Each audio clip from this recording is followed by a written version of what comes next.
อาจเกิดอาศัยท้องแม่แบ่งปันดินน้ำลมไฟมาเป็นเนื้อเป็นตัวถึงพ่อแม่สิแบ่งดินน้ำลมไฟเป็นเนื้อเป็นตัวเฮาแต่สิ่งที่ตกแต่งให้เฮาเป็นผู้ยิ่งให้เฮาเป็นผู้ชายเป็นคนขี้ร้ายเป็นคนงามเป็นคนโง่เป็นคนฉลาดเป็นคนถูกเป็นคนรวยอันนั้นขึ้นกับบุญเนี่ยขึ้นกับบุญกับบาปที่ได้เฮ็ดได้สร้างได้ทำไว้ตั้งแต่อดีตก่อน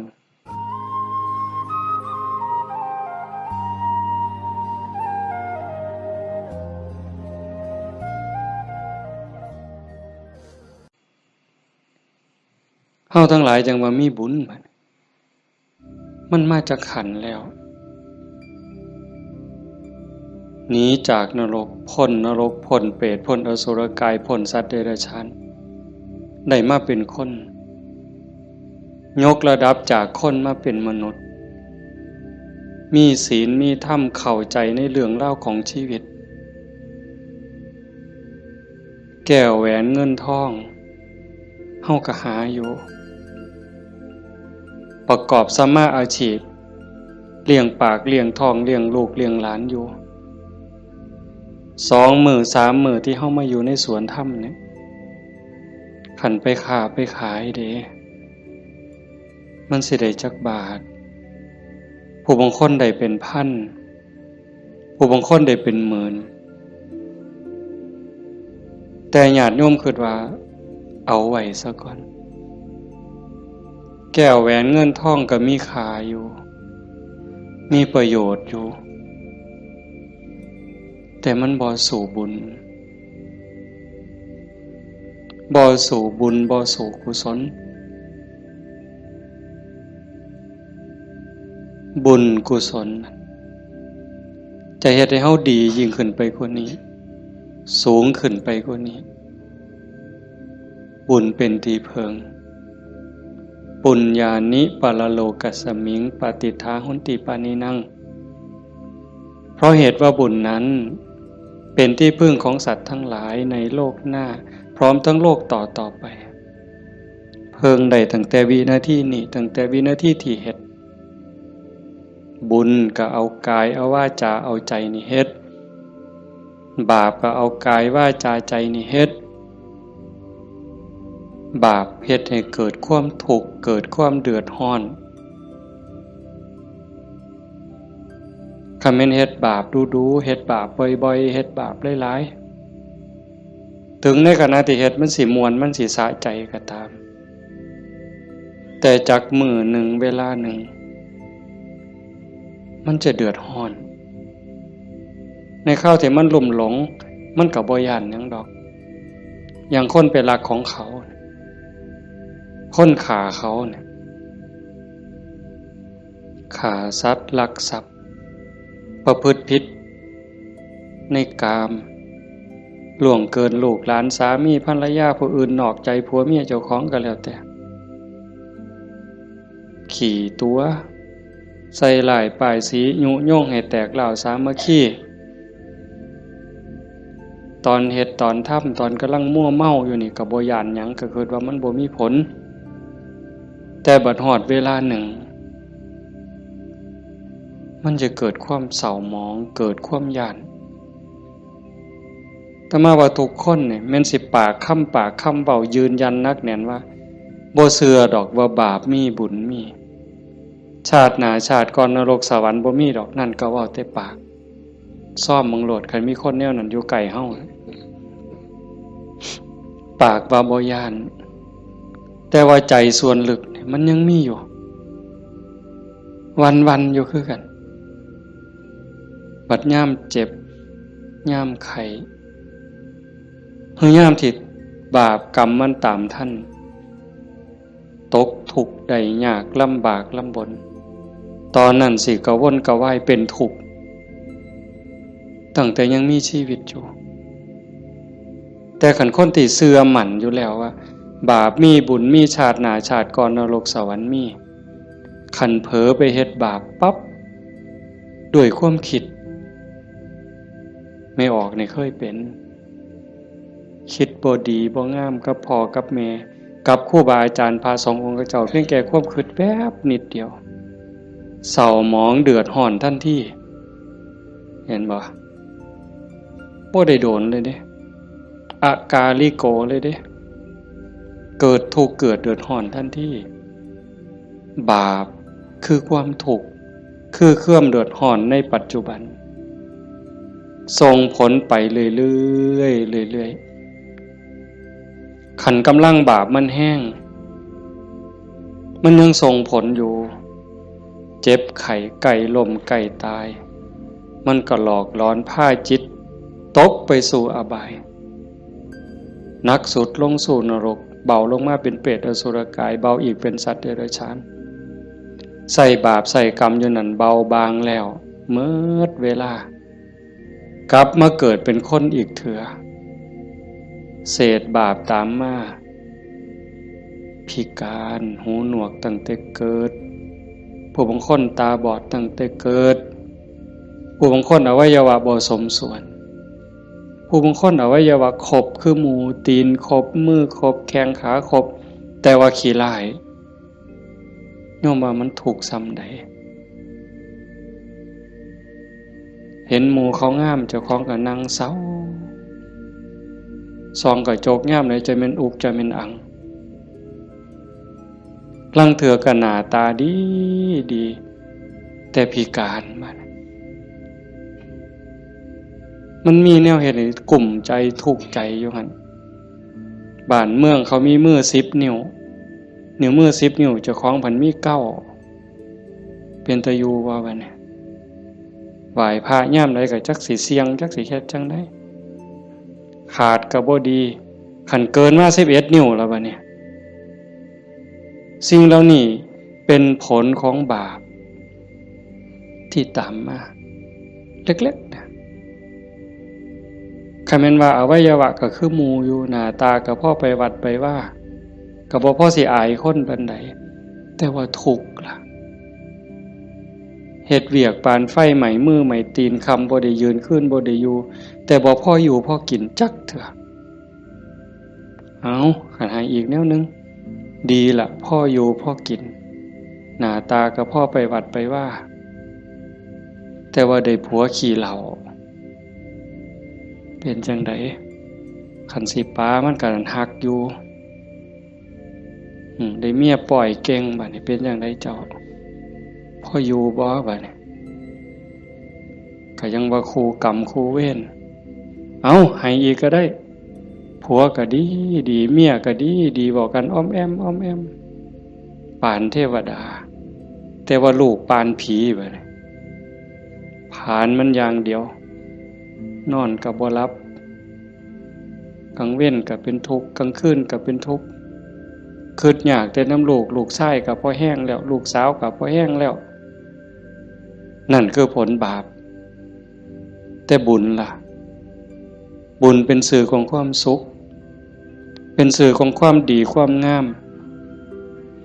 นำมาซึ่งความเจริญในขณะที่เฮ็ดปั๊บเฮ็ดบาปก็เอากายวาจาใจเฮ็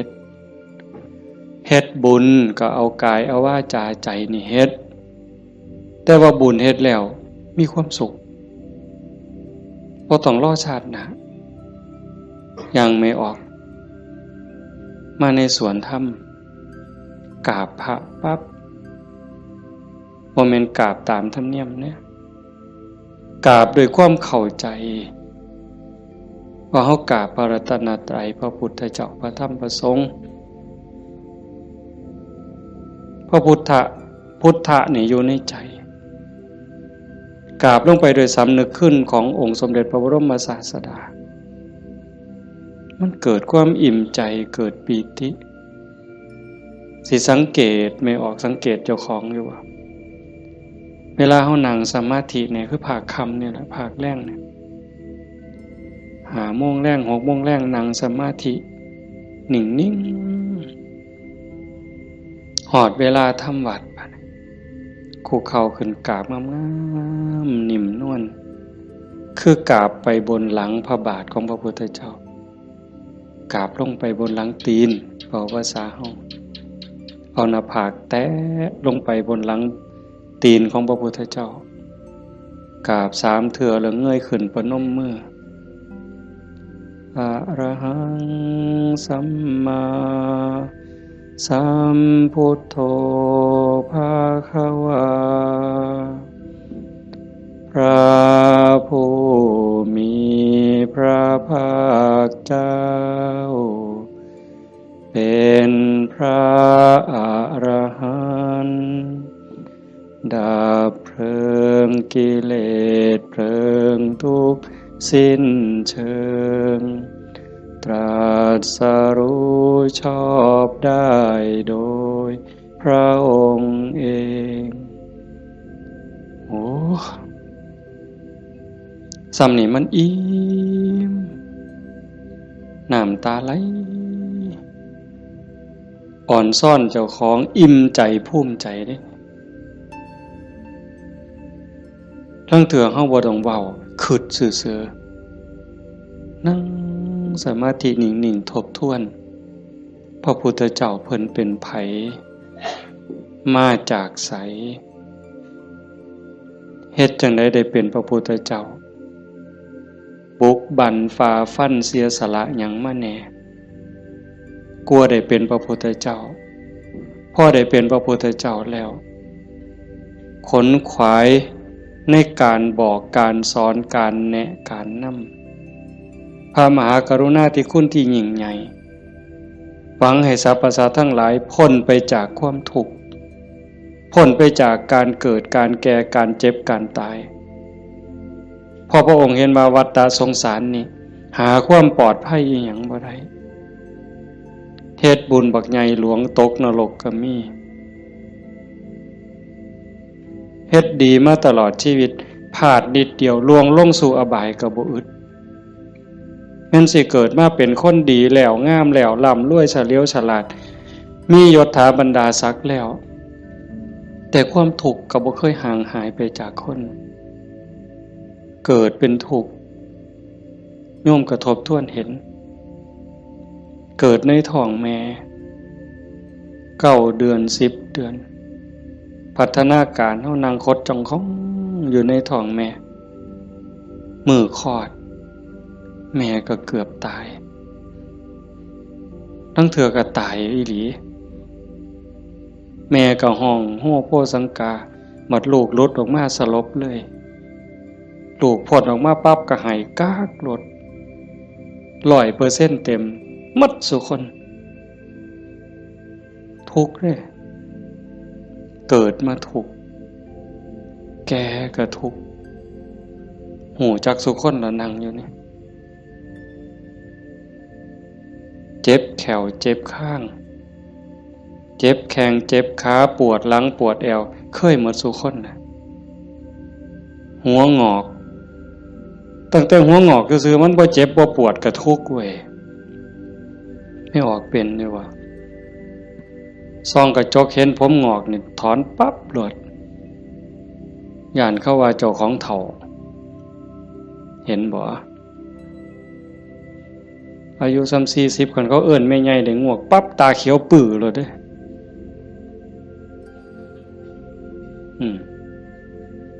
แต่คันอายุ60เขาเอิ้นน่าสาวอายุปานใดล่ะ60โอ้ว่าแต่แม่น45หนูกินฮอดข้าวบ่เลยเป็นบ้าเด้นี่ดีใจอ่ะเห็นบ่เฒ่าก็เป็นทุกข์เจ็บก็เป็นทุกข์ตายล่ะคนตายตอนมันตายแล้วมันบ่ทุกข์ดอกร่างกายหั่นแต่ว่าความรู้สึกนึกคิดน่ะมันห่างย่านตอนบ่ทันตายเนี่ยมันย่านเป็นหยังจังย่านหันคำถามแนวนี้เพียงจังย่านตายบ่มั่นใจในเจ้าของที่จริงกันเฮาเฮ็ดบุญเฮ็ดกุศลสร้างคุณงามความดีไว้เพียงพอมันสิย่านเฮ็ดหยัง อาตมาคือกันอาตมาย่านตายไม่ออกยังย่านตายอาตมาย่านอาตมาตกนรกนี่หม่องมันแมนอีหลีบัดนี้คันว่าตายปั๊บอาตมาจะไปเกิดเป็นเทวดามีสวรรค์วิมานกว้างใหญ่มีบริวารล้อมหน้าล้อมหลังมีทิพย์หมดจังสิไปเกิดเป็นพรหมจังสิไปย่านเฮ็ดหยังบัดนี้ก็สามเฮาสิหนีจากบ่วข้วยนอนจักขี้ตมจักขี้งัวขี้ข้วยไปขึ้นปราสาทมีเครื่องหย้อมเครื่องท่ามีความหอมเต็มสะดวกสบายเฮาก็บ่ได้ย่านแต่นี่มันสิตกลงไปหลายกว่าเก่าเนี่ยมันก็เลยย่านแม่นคือบ่อาตมาบ่ฮู้ดอกโยมก็คิดเอาเองว่าโยมย่านคืออาตมาบ่ตายมันทุกข์ลางเทื่อก่อนตายเนี่ยญาติโยมนี่คนประพฤติปฏิบัติธรรมไปร่วมงานศพดูๆไปเยี่ยมคนป่วยบ่อยๆนี่ได้น้อมธรรมเข้ามาใส่ตนซ้ำใดเห็นคนเจ็บคนป่วยทรมานโอ้ยบัดหอดข้าวเจ้าของสิเป็นจังไดเนาะคือดูพอพระพุทธเจ้าเพิ่นบอกว่าโอปัญญิโกควรน้อมเข้ามาใส่ต้นเลือกได้อยู่บ่ล่ะโยมโอ้ยผู้ขาสิเลือกเอาตายด้วยโรคอันนี้ดอกสิเอาไหลตายดอกเอาง่ายที่สุดแล้วเด้นี่เอาวะกินข้าวอิ่มๆกับลูกกับผัวกับเมียแล้วนอนหลับแล้วตายไปเลยนี่ง่ายที่สุดแล้วเอาวะยังบ่ทันหันเอาอยู่เด้นี่ขนาดวิธีที่ดีที่สุดสบายที่สุดแล้วเด้ขันไปเว้าถึงพวกเจาะข้อหายใจบ่ได้เจาะข้อพวกท่านก็ป้อนอาหารทางสายยางเจาะส่วงเอาเงี้ยวออกบัดนี้เลือดก็ใส่ทั้งแขนข้างนึงน้ำเกลือก็ใส่แขนข้างนึงออกซิเจนงุ่มดังอีกเจาะส่วงเอาน้ำออกบัดนี้อุ้ยผู้ใดคิดว่าเจ้าของสิบ่ถูกแนวนั้นแน่อยู่นี่ยกมือขึ้นเบิ่งบ่มีหลักประกันหยังเลยพระพุทธเจ้าเป็นผู้มีพระมหากรุณาธิคุณคิดเห็นบุญคุณของพระองค์เที่ยวบอกเที่ยวสอนจากป่าสู่ป่าจากเขาสู่เขาจากกระท่อมของคนขอทานฮอดปราสาทราชวังของพระราชามหากษัตริย์คิดเห็นบุญคุณของพระองค์จังซี่เฮาได้มาเฮ็ดนำทำตามมันเป็นบุญแน่ๆคิดพ่อคิดเห็นนั่งสมาธิพิจารณาไปเกิดอิ่มใจพอใจสุขใจเดียวนี้คิดเบิ่งเจ้าของมันถึงสิเกิดบ้านนอกคอกหน้าบ้านป่าคาดอนบ่ร่ำรวยเป็นแสนเป็นล้านคือเพิ่นแต่ว่าเฮามีวัดมีครูบาอาจารย์มีพี่มีน้องที่รักศีลรักธรรมเฮามีสัมมาทิฏฐิมีความเห็นถูกเห็นตรงตามคำสอนพระพุทธเจ้าอย่างน้อยๆนี่เชื่อว่าบาปมีบุญมีชาติหน้าชาติก่อนนรกสวรรค์มีเฮ็ดดีก็ย่อมได้รับผลดีเฮ็ดชั่วก็ย่อมได้รับผลชั่วพระพุทธศาสนาสอนเรื่องเหตุเรื่องปัจจัยเพราะสิ่งนี้มีสิ่งนี้จึงมีหว่านพืชจังไดก็ได้ผลจังซั่นอ่อนซ่อนเจ้าของภูมิใจในเจ้าของแม่นสิเกิดบ้านนอกคอกหน้าทุกข์ยากปากหมองบ่ร่ำบ่รวยบ่สวยบ่งามแต่เฮามีโอกาสได้เข้าวัดได้มีโอกาสปฏิบัติธรรมเป็นผู้บ่ประมาทได้ยินเสียงปากเสียงเว้าของครูบาอาจารย์น้อมนำลงสู่การประพฤติปฏิบัติซ้ำนี่เฮาก็พอแห้งอ่ะนี่โยมเป็นบุญล่ะเด้นี่เกิดปีติเกิดความอิ่มใจแล้วก็ตั้งตนในความบ่ประมาทอีกอันนี้หมายถึงบุญเฮ็ดปั๊บก็เกิดความสุขใจอิ่มใจปั๊บขันเฮ็ดเรื่อยๆเฮ็ดบ่อยๆเฮ็ดดูๆจิตนึกตั้งแต่ถึงคุณงามความดี บัดเจ็บบัดป่วยบัดไข้บัดหนาวบัดสิลมสิตายนิมิตที่มันดีมันงามนำพาดวงจิตดับปุ๊บไปสู่สุคติขันมันเฮ็ดดูอันนี้หมายถึงดีเด้ให้ท่านรักษาศีลเจริญภาวนาเลี้ยงพ่อเลี้ยงแม่เขาวัดเขาว่าสร้างน้ำทำบุญมีจิตเอื้อเฟื้อเกื้อกูลขันมันเฮ็ดดูบ่อยๆจิตมันเที่ยวทางนี้ดูอั่นดอกมันก็ง่ายต่อการสิเกิดสิ่งเหล่านี้ในการจูงจิตไปสู่สุคติดับปุ๊บก็ไปสู่สวรรค์ไปสู่พรหมเอิ่นว่าไปสู่สุคติใส่บุญใส่กุศลไปจนหมดแห้งของบุญของบาปของบุญของกุศลส่วนนั้นหมดเวลาขันบ่ท่านถึงความเป็นพระอริยเจ้ากลับมาเกิดเป็นคนอีกเถื่อมัน ผลบุญพามาเกิดเป็นคนเศษบุญตามมาปุ๊บรูปร่างหน้าตาผิวพรรณสวยสดงดงามมีความอ่อนหน่อมอ่อนโยนมาแต่ต้นเกิดในตระกูลสูงเชื่อผู้ดีให้ทานมาหลายๆด้วยจิตศรัทธารวยตั้งแต่เกิดแต่มาว่ามาหลายปีแล้วว่าขันคนให้ทานด้วยความศรัทธาด้วยความเลื่อมใสเฮ็ดด้วยความจริงใจผลมันให้รวยบางเทื่อรวยตั้งแต่เกิดบ่ทันมื่นตาซ้ำปู่ย่าตายายเตรียมฝากธนาคารไว้ให้เปิดบัญชีไว้รับเป็นร้อยล้านพันล้านล่ะเห็นบ่ล่ะนั่นคืออานิสงส์ของศีลของทานของบุญของกุศลสวยรวยสวยผอมงามผอมรวยผอมฉลาดผอมโรคภัยไข้เจ็บหน่อยอายุยืนมีคนเคารพนับหน้าถือตาเว้าหยังคนก็เชื่อถอยฟังคำผู้ใดบ่อยากได้เนี่ยก็ 100% ทุกคนอยากได้แต่ว่าอยากซื่อๆมันบ่ได้แบบนั้นต้องเฮ็ดต้องสร้างเหตุปัจจัยแต่ว่าคนไทยในปัจจุบันเนี่ยอาตมาว่าก็กำลังหลงทางไปไกลคือกันมองจังหนึ่งก็คือศาสนาพุทธเจริญเบิ่งอีกแนวหนึ่งก็คือเสื่อมเต็มทีในเวลาเนี่ยนี่คือชุมนุมชนของเฮาเนี่ยกลุ่มเฮาเนี่ยคือเจริญอยู่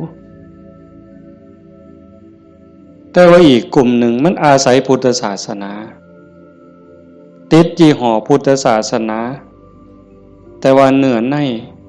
แกะกล่องเปิดขวดกินเข้าไปมันบ่แม่นบ่อยากเว้าหลายปานใดดอกเรื่องหมู่นี้แต่มันต้องเถือกับเป็นตะเว้า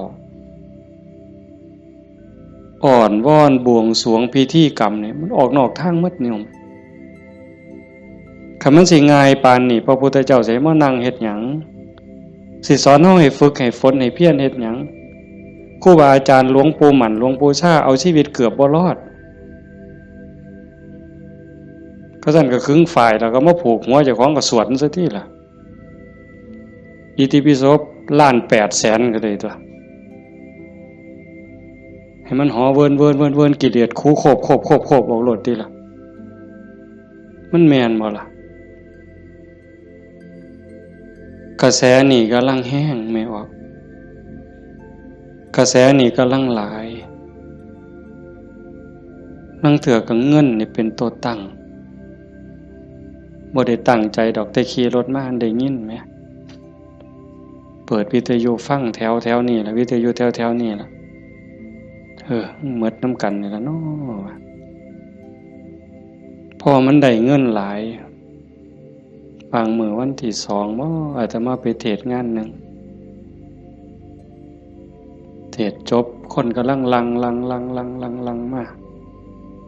อันนี้มือสาวมือรุ่นก็เลยถามประธานงานเขาก็บ่ฮู้ดอกว่าท่านเข้าใจว่ามันเป็นแนวใดนะถามว่าเป็นจังได๋งานเรียบร้อยดีอยู่บ่เรียบร้อยอยู่ค่าน้อยเพิ่นว่าอุ้ยได้เงิน800,000กว่าเพิ่นว่าสาธุว่ะงานคืนเดียวง่ายๆแจกไม่หีบกันหมดคืนเนี่ย อย่าเคาะเมิดไว้ก็ออกแบ่งใหญ่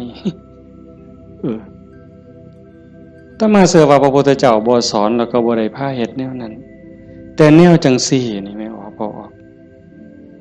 นอกจากเป็นบุญเป็นกุศลเด้เฮามาเฮ็ดในมื้อนี้เวลานี้เด้นอกจากมาสร้างบุญแล้วมาหาที่เพิงสำหรับดวงจิตดวงวิญญาณเจ้าของแล้วชีวิตมันมีกายกับใจอย่างว่าร่างกายประกอบด้วยดินน้ำลมไฟเหมือนเวลามันก็แตกสลายดินขึ้นดินน้ำขึ้นน้ำลมขึ้นลมไฟขึ้นไฟแต่กระแสจิตกระแสใจกระแสวิญญาณเดินทางต่อหอบบุญหอบบาปไปขันดวงจิตดวงใจดวงใดได้รับการพัฒนานอกจากบุญแล้วพัฒนาคือมันเฮ็ดให้เกิดให้มียกระดับเจ้าของสูงขึ้นจากอำนาจการบีบคั้นกดขี่ข่มเหงของกิเลสคือความโลภความโกรธความหลงจิตดวงนั้นเบายิ่งเบายิ่งละเอียดยิ่งสูงใกล้พระพุทธเจ้าไปเรื่อยๆเรื่อยๆขันใจต่ำก็หมายความว่ากิเลสถมมันหลายใจสูงกิเลสติดหน่อยขันสูงที่สุดกิเลสเกาะบ่ได้ก็เป็นอิสระจากกิเลสไปเข้ามาเดินจงกรมมานั่งสมาธิสวดมนต์ฟังเทศน์ฟังธรรมก็เพื่อสิซักฟอกจิตใจเจ้าของการฟังธรรมนี่ก็เป็นตนหนึ่งเฮ็ดให้เฮาได้เกิดปีติเกิดความสุขเกิดสมาธิตั้งแต่เกิดความเข้าใจได้ส่องได้ทางยกจิตเจ้าของให้มันสูงยิ่งขึ้นได้เฮาก็เฮ็ดหลายๆอย่างทั้งการฟังทั้งการประพฤติปฏิบัติทั้งการสวดมนต์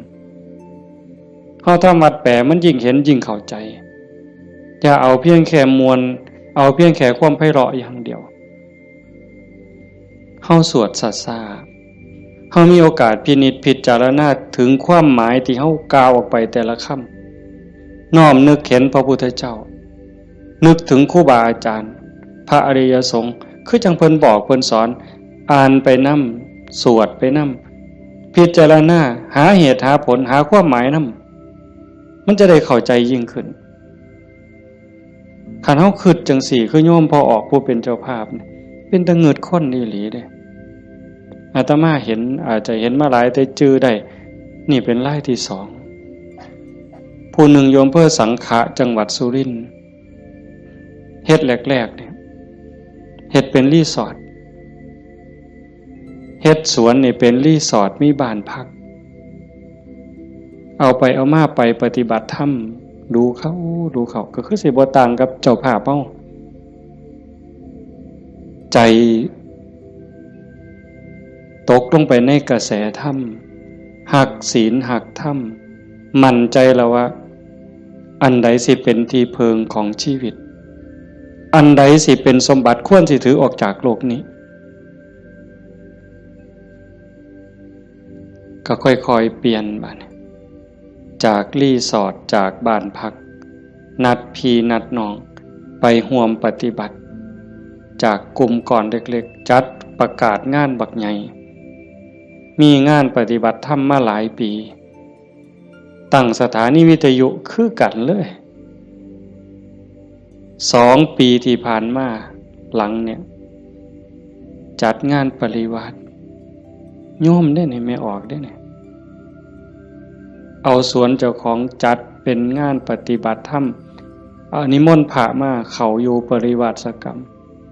ญาติโยมไม่ออกชาวบ้านกับมาร่วมปฏิบัตินำกับพ่อๆกันนี่แหละครับเฮาแต่เพิ่นก็มีพระเสริมเข้ามานี่คือมั่นใจแล้วว่าสิ่งที่สิถือออกจากโลกนี้นอกจากบุญ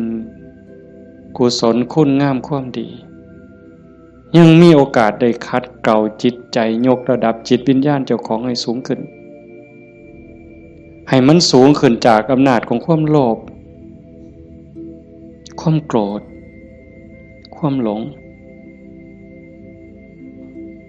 ความอิจฉาริษยาอาฆาตพยาบาทจองเวรหน่อยเนื้อต่ำใจบุญยังบ่ท่านปลอดภัยปานใดเลยดีอยู่แต่บ่ท่านปลอดภัยเพราะว่าคำสอนของศาสนาญาติโยมก็ได้ยินอยู่แล้วหลายๆมื้อเฮาก็ทำวัดอยู่ประจำละชั่วประพฤติดีเห็นบ่ละชั่วประพฤติดีทำจิตให้บริสุทธิ์ตัวจิตบริสุทธิ์นี่จึงเป็นพุทธศาสนาละชั่วมาเฮ็ดดีนี่มันยังบ่ทันฮอดพุทธศาสนา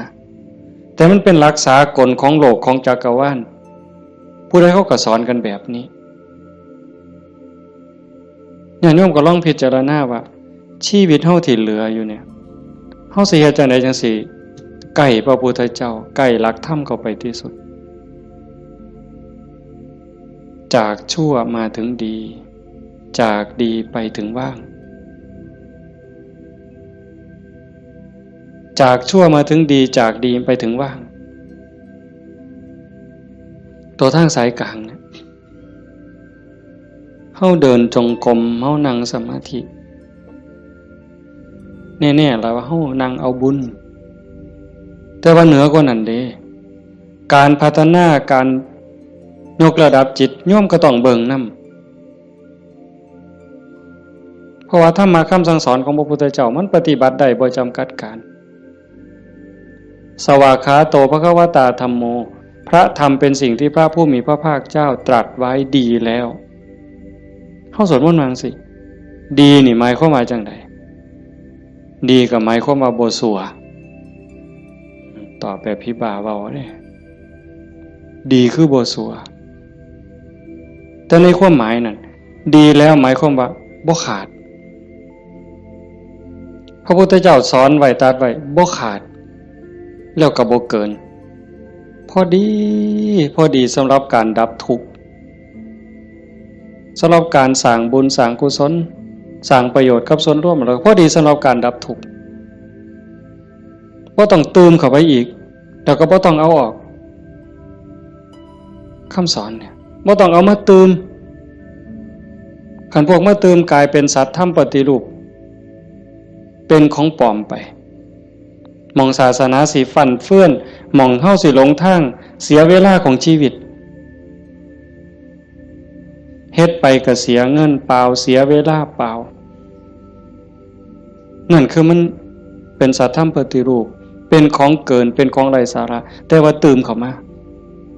ยัดใส่พระโอษฐ์ของพระองค์ว่าอันนี้พระพุทธเจ้าตรัสนี่คือเหตุการณ์หลายๆอย่างอยู่ในเวลานี่ในสังคมชาวพุทธเฮาบ่ขาดแล้วก็บ่เกินสวากขาโตภควตาธัมโมพระธรรมเป็นสิ่งที่พระผู้มีพระภาคเจ้าตรัสไว้ง่ายแล้วนอกจากดีแล้วก็ง่ายนำเพียงจังว่าง่ายเป็นเหมือนกับเปิดของที่ปิดของที่ถูกปิดอันไหนเป็นคนปิดความบ่ฮู้อวิชชาความบ่ฮู้โมหะความหลงความมืดมันครอบงำจิตใจของเราสัตว์มาชั่วอนันตกาลจนเจ้าชายสิทธัตถะเสด็จออกบวชบำเพ็ญเพียรบารมีได้ตรัสรู้ใต้ต้นพระศรีมหาโพธิ์ก่อนพุทธศักราช45ปีนั้นจึงเปิดขึ้นมาได้นักบวชก่อนพระองค์เนี่ยเฮาสินับหลายปานใดเป็นหมื่นองค์หมื่นศาสดาหมื่นครูอาจารย์ที่แสวงหาแต่ว่าบ่มีผู้ใดพ่อเปิดบ่ออกบุญบารมีบ่ถึงแต่เจ้าชายสิทธัตถะบำเพ็ญบารมี20อสงไขยกำไรแสนมหากัปบารมีเต็มเปี่ยมจังสามารถเปิดของที่ปิดหงายของที่คว่ำจุดแสงสว่างในที่มืดบอกทางแก่คนหลงทางนี่คือคำสอนของพระพุทธเจ้าเด้เปิดของที่ปิดหงายของที่คว่ำบอกทางแก่คนหลงทางจุดแสงสว่างในที่มืดก็จังว่าตรัสไว้ง่ายแล้วธรรมมันอันมีส่วนขี้ริ้วพระองค์เฉือนออกหมดสิ้นแล้ว ตัวใดมันเฟือมันฝุ่มเฟื่อยเป็นเรื่องไร้สาระเฮ็ดให้เสียเวลาพระองค์ปาดออกเฉือนออกหมด คือกันครับใบใหม่เมดป่าแต่พระองค์นำมาสอนซ้ำกับกำใหม่ในมือใบใหม่ในกำมือเนี่ยม่วนหลายมันบ่เป็นประโยชน์บ่เป็นไปเพื่อการดับทุกข์มันอาจเสียหลายคือกับใบใหม่ในป่าสูตรนั่นสูตรนี่สูตรยารักษาโรคสูตรสะเดาะเคราะห์ต่อชะตายังก็จะบอกกันทุกซุมื้อเสริมดวงเสริมมงคลนั่นก็แล้วแต่วิชาที่มันบ่เป็นไปตรงไปเพื่อความดับทุกข์พระองค์บ่เอามาสอนเฉือนออกบ่เอามาเว้าถือเป็นเรื่องไร้สาระเป็นหยังจังเอาแต่สิ่งที่มันเป็นประโยชน์ล้วนๆเอาแต่แก่นเพราะว่าวันเวลาของชีวิตเฮาบ่พอโยมชีวิตหนึ่งๆเฮาบ่พอสำหรับการจะปลดเปลื้องกิเลสออกจากใจเป็นเรื่องรีบด่วนวันเวลาของชีวิตเฮามันบ่ถึง100 ปีจะคนเนี่ยเห็นบ่เบิ่งดีๆเด้เฮาเกิดมาอยู่ในโลกนี่มันบ่เกิน100 ปีหลายคนอยู่นี่60แล้ว70แล้วอายุจน70หัวงอกแขวหักแล้วเนี่ยกิเลสลดลงหรือยังถามเจ้าของเบิ่งยังเครียดให้ลูกเขยบ่เครียดให้ลูกไผ่บ่ไปตักอาหารยามมื้อเช้านี่มันอยากได้หลายเกินจำเป็นบ่นั่งเถื่อตักไปก็อันนี้ก็สิเป็นตาแซ่บอันนี้ก็สิเป็นตาแซ่บตักไปตักมาแงกเบิ่งถาดโอ้มันสิกินหมดบ่พ่อละเพิ่นว่าย่างสิวิตโตเฮ็ดบักสมยังถอยกลับหลังมาอีกอยู่2 ก้าวกำปึ๊บอีกอยู่นี่คือเฮาพัฒนาบ่ทันไปเนี่ยตอนนี้อายุ70นี่เอาบักสมมาหน่วยนึงยังบ่พอยังเอาหน่วย2ไว้เสียงไว้ให้หลานอยู่มื้ออื่นมื้อเนี่ยเจ้าว่ามันของเล่นซั่นบ่กิเลสเนี่ยสิเอาชนะมันแนวใดหลายภพหลายชาติหลายแสนชาติล้านชาติมาแล้วที่เฮาแพ้มาตลอดแต่ว่าก็ใครแน่ชาตินี้ได้มาเป็นคนสู่ตอนในสนามนี่เวทีนี่ก็แม่นนักมวยนี่คือเวทีแก้มือแม่ว่านัดล้างตาก็แม่นการแก้มือกันเป็นกีฬาหยังก็ตามนี่เป็นไฟหนึ่งเป็นเกมหนึ่งที่เฮาสิเอาชนะมันแต่ตอนนี้จากยกแรกมาจนฮอดยก5นี่เฮาถึกมาสะบักสะบอมเนี่ยนับ8ก็หลายรอบแล้วอีกบ่ถึงนาทีแล้วเด้มันสิหมดยก5นี่สิหวังน็อกอยู่ว่าเจ้าสิถึกศอกกลับเขามิดอ้อยซอยอีกยกนึงบ่จักนี่ต้องมึงเห็นเนี่ยจังว่าพระพุทธเจ้าเพิ่นเฉือนออกหมดสิ้นแล้วเอาแต่เรื่องทุกข์เรื่องดับทุกข์จ่อเข้ามาคันเอาเพราะท่านเข้าใจซ้ำนั่นอ่านความรู้สึกเจ้าของมันเฮามาเดินจงกรมนั่งสมาธิซ้ายย่างเนาะขวาย่างเนาะสิย่างพุทโธก็แล้วแต่ย่างเฮ็ดหยังอาตมาอาจสิเว้าบ่ถูกเด้ญาติโยมอาจจะเข้าใจกว่าอาตมาก็เว้าไปตามบ่าซั่นเนาะย่างเพื่อฝึกสติเพื่อเพิ่มความถี่ของสติสัมปชัญญะสติคือความระลึกได้สัมปชัญญะคือความรู้ตัวฝึกบ่อยเฮาเผลอนี่เอาวันนี้เรื่องบุญน่ะมันของตายอยู่แล้วไม่ออกบ่ออกเรื่องบุญน่ะของตายเพียงแค่เฮาตั้งอกตั้งใจมีศรัทธามาเฮ็ดให้บุญของตายมันได้อยู่แล้วจากชั่วมาถึงดีจากดีมาถึงว่างจากบาปมาถึงบุญจากบุญไปถึงว่างเนี่ยบุญน่ะของตายเฮาเพียงแค่มีศรัทธามานี่มันมหาศาลแล้วบุญเป็นต้นหนุนแต่เฮาสิเอาดีกว่านั้นบ่คันเจ้าดีกว่านั้นทุกอย่างก้าวที่เฮาย่างซ้ายหูว่าซ้ายขวาหูว่าขวาคันสิเอาขวาพุทธซ้ายโทก็ให้ฮู้อย่าให้จิตออกนอกปกติคนเฮานี่จิตมันสิส่งออกนอกย้อนไปอดีตบ้าง มื้อวานมื้อก่อนปีกาย10 ปีก่อนยังเอามาคิดดีบ่ดีก็ให้คือเห็นแนวเป็นตะทุกข์หลายเศร้าหลายนอนให้คือเห็นตั้งแต่10 ปีก่อนพุ่นอันนี้ก็บ่แม่นคิดไปคิดมาเห็นตั้งแต่อดีตได้ตามใจเฮ็ดอันนั้นก็แม่นหมดแน่นหมดถูกใจเจ้าของหมดนอนหัวยุ่มอยู่อันนี้ก็บ้าบ่แม่นคันบ่อยู่กับอดีตบ่นี่พูดอนาคตมื้ออื่นมื้อนี้ผู้เขาหดบ่นอพูนย่านผู้เหี่ยวอ่ะมึงติล่ะอีหล่าหลานน้อยมันสิคิดฮอดแม่ใหญ่มันบ่นอ ไปดอกเด้อันนั้นอันนี้มันสิได้เป็นจังซี่บ่เกิดความวิตกกังวลไปข้างหน้าอันนี้ก็บ่แม่นการประพฤติปฏิบัติพระพุทธเจ้าเพิ่นบอกให้อยู่ในปัจจุบันอดีตก็ละไปแล้วอนาคตก็ยังไม่มาให้อยู่กับปัจจุบันที่เฮาพุทโธนี่คือเห็นปัจจุบันหายใจเข้าพุทนี่เห็นปัจจุบันโธออกนี่เห็นปัจจุบันในเมื่อมีสติอยู่กับปัจจุบันอันนี้เป็นเครื่องฝึกเป็นเครื่องมือในการฝึกจิตที่มันเคยวอกแวกไปอดีตแน่อนาคตแน่บ่นิ่งแน่เพราะเฮาจับไว้กับอารมณ์พระกรรมฐานผู้บางคนก็ท้องพองท้องยุบหนอพองหนอพุทโธคือลมหายใจซื่อๆเอามันมาจับไว้นี่จิตมันก็ค่อยนิ่งเข้าคันเฮาบ่ลดละความเพียรคันจะว่าถึงสติเป็นคือกับหัว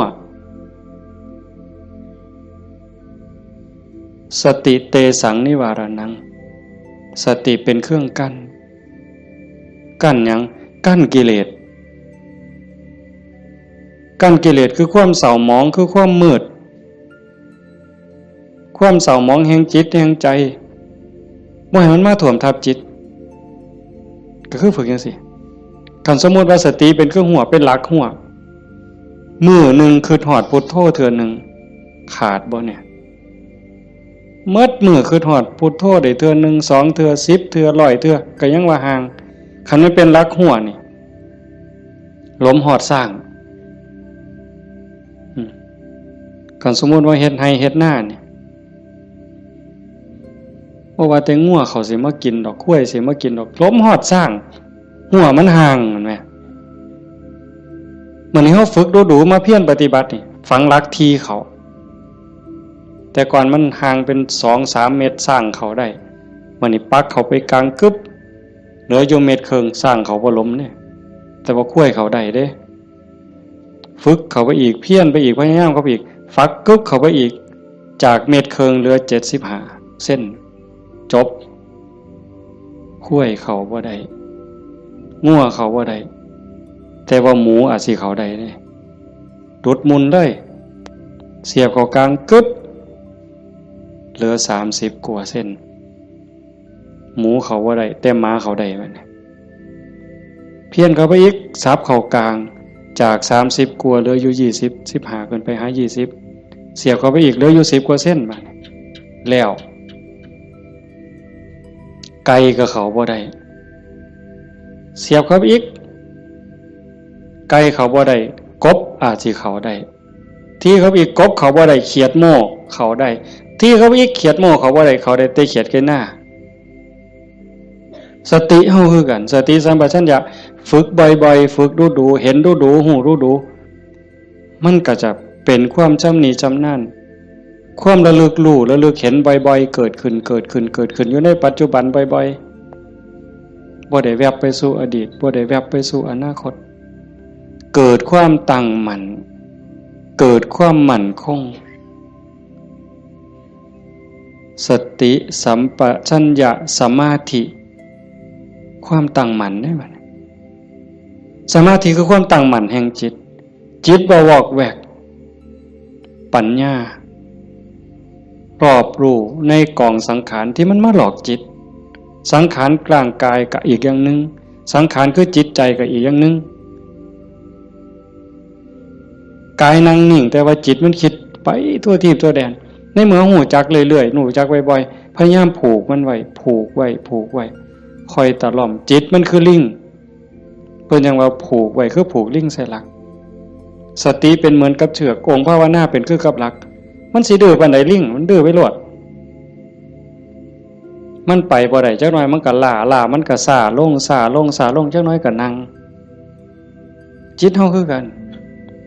เฮาบ่เครียดดอกมันไปก็ปล่อยมันไประลึกได้ปั๊บก็กลับมาใหม่ระลึกได้ปั๊บกลับมาใหม่ดูเขามันก็มีทางมันก็เป็นความชินของมันอยู่จักหน่อยก็นิ่งได้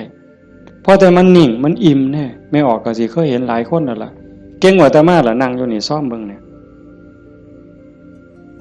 เกิดความอิ่มใจสุขใจคันเฮ็ดดู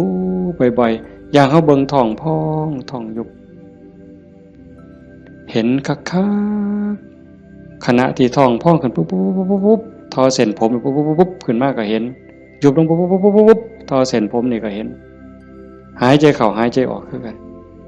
ในนี่มันก็มีการเกิดดับเห็นอยู่ในเมื่อนี้ทั้งสัตว์ปั๊บเกิดปีติเกิดความสุขเกิดอิ่มใจอันนี้เล็กๆดอกของเล่นน้อยๆขนาดบางเถื่อเฮาเฮ็ดดูบ่อยๆจนได้หูจักมันแน่แล้วบัดเกิดมื้อนึงเวลานึงเฮามีเรื่องต้องคิดต้องอ่านมันหนหูหนหวยกัดกลุ่มกระวนกระวายคิดพอปั๊บคิดฮอดกรรมฐานหายใจเข้าดึงลมหายใจเข้าหายใจยาวๆบึ๊บหายใจออกบึ๊บเย็นว่าขนลุกวืบโล่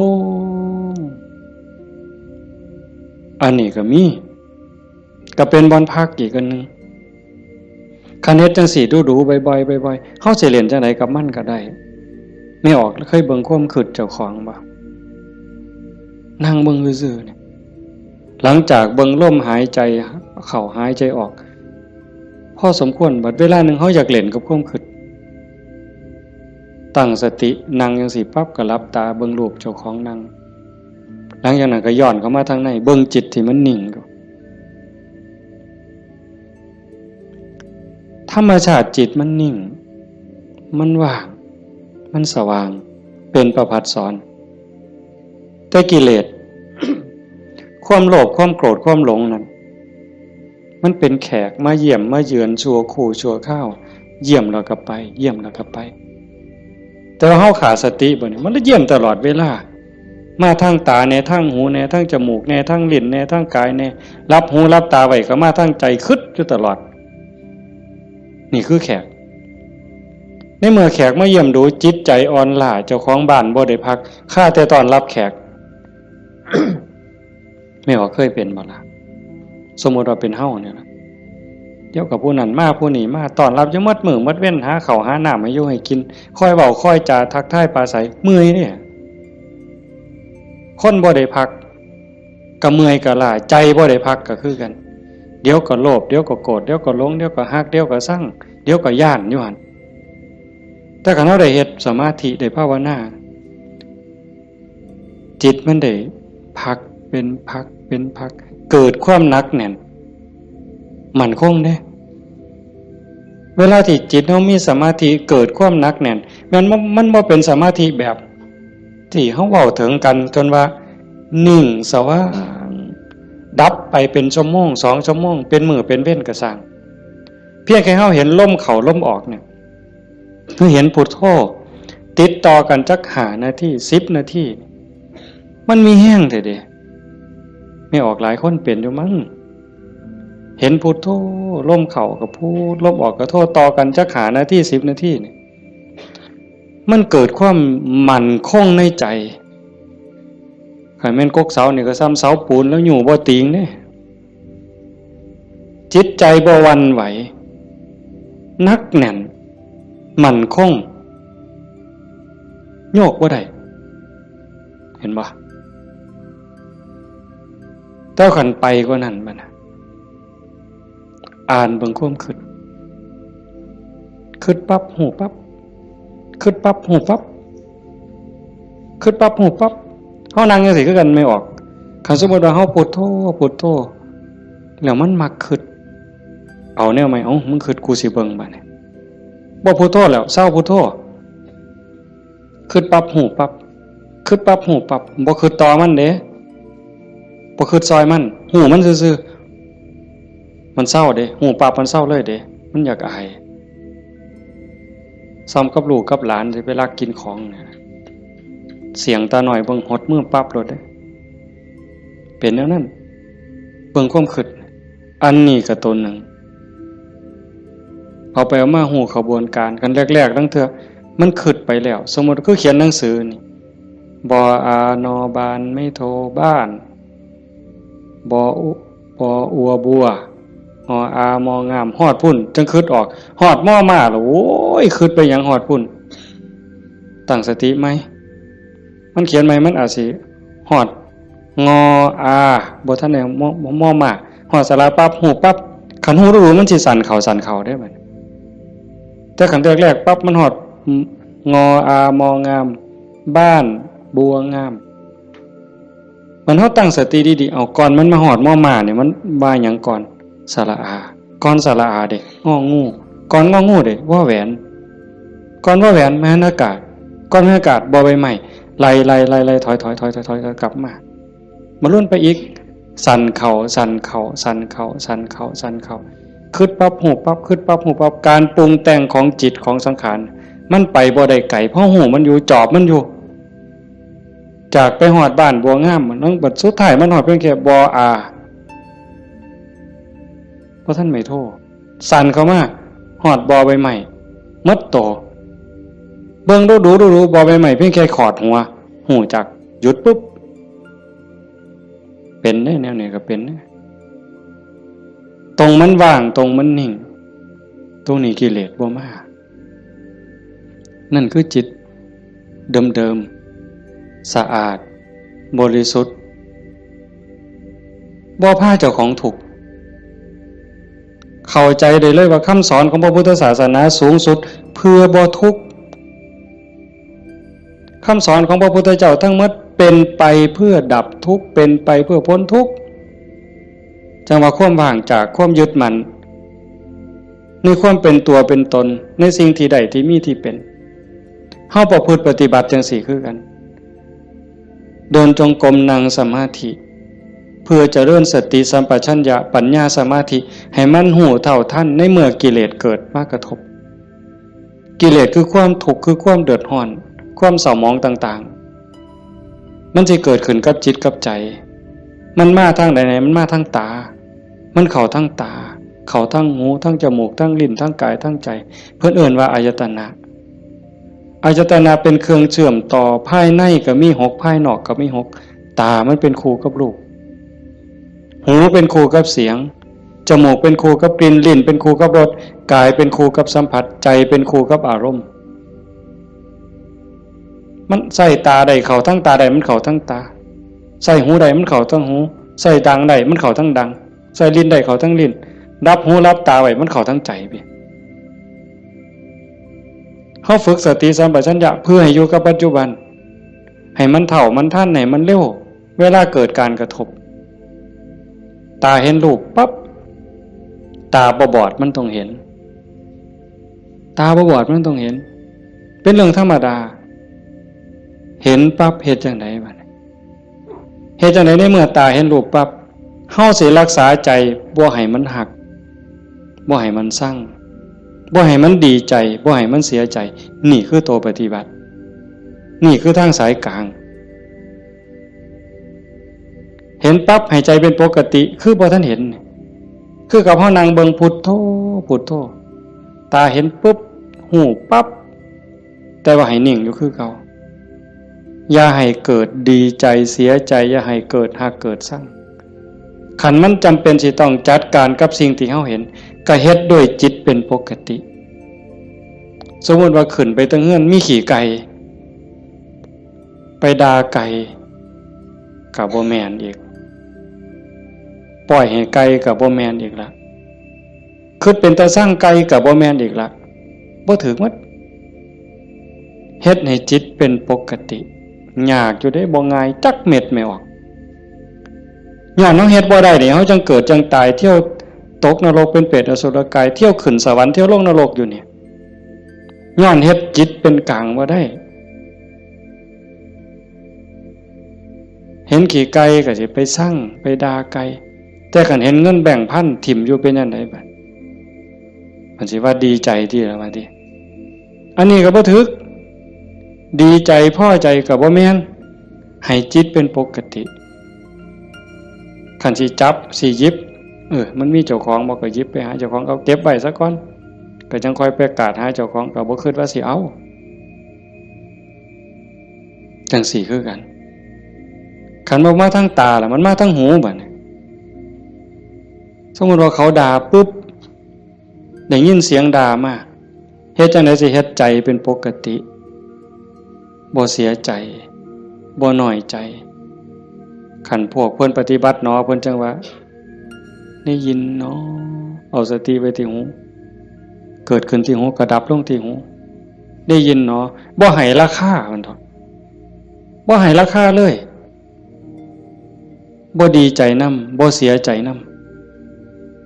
เสียงกะสักว่าเสียงบ่แม่นสัตว์บุคคลตัวตนเล่าเขาเว้าง่ายแต่ว่าเฮ็ดยากที่สุด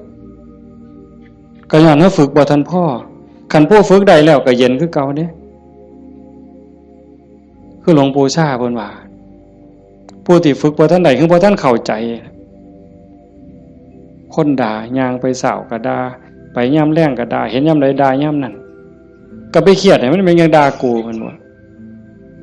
หมัดมือนึงเขาว่าอย่าไปหัวซ่ามาเด้อผู้มันด่าคนเนี่ยมันเป็นบ้าตัวเศร้าเครียดเศร้าสั่งนั่นคือจิตเป็นกลางแล้วกลับคืนสู่ฐานเดิมของมันคันเขาให้เขาด่าเขาจมให้เฮาบ่ฮู้ท่านว่างจิตบ่เป็นก็ไปเครียดไปขมหาทางตอบแทนสิเอาขึ้น